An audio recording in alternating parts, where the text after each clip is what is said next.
जब एक महिला ने भारतीय पारंपरिक पोशाक को दुनिया के सबसे बड़े ग्लैमर स्टेज तक पहुंचाया। हम बात कर रहे हैं भारतीय फैशन क्वीन रितु कुमार की। क्या आप जानते हैं कि भारत के परंपरागत पोशाकों को दुनिया के सबसे बड़े फैशन स्टेज तक कौन लेकर गया है? क्या आप जानते हैं साड़ी, लहंगा, चुन्नी, दुपट्टा जैसे पारंपरिक पोशाकों को फैशन की पहचान किसने दिलाई है? हम आज बात करेंगे फैशन क्वीन रितु कुमार की।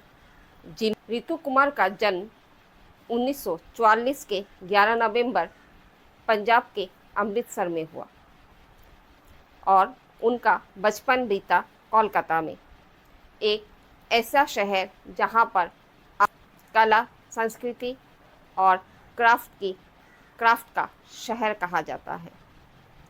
उन्होंने हिस्ट्री में ग्रेजुएशन की और फिर अमेरिका के मेयर ब्रेयर कॉलेज से फैब्रिक हिस्ट्री में एमए की।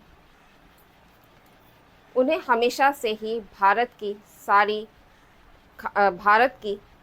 पारंपरिक पोशाकें पसंद थी, आकर्षित करती थी।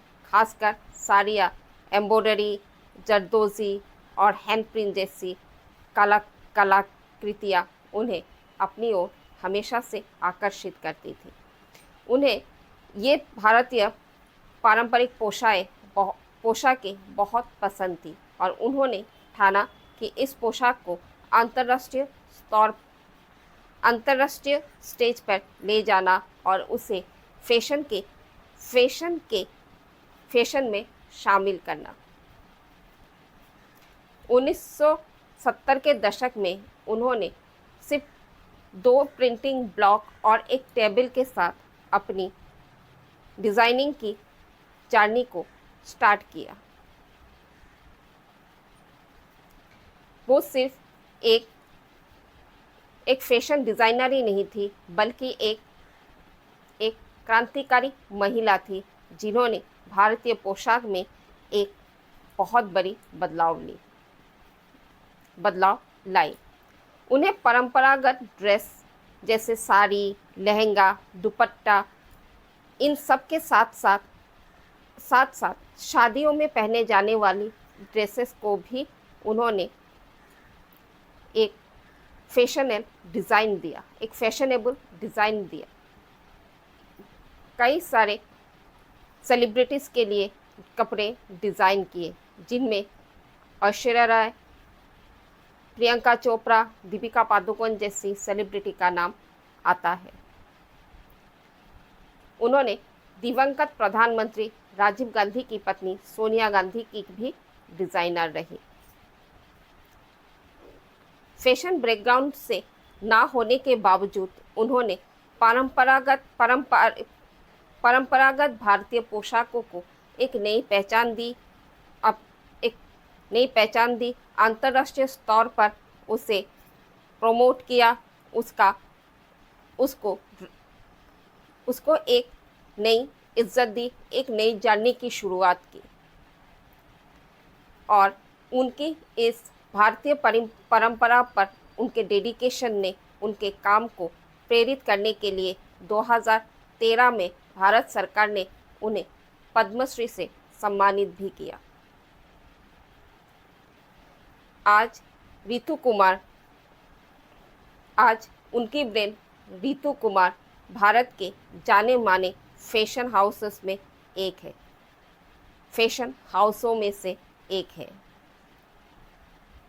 उनकी ये कहानी हमें ये बताती है कि अगर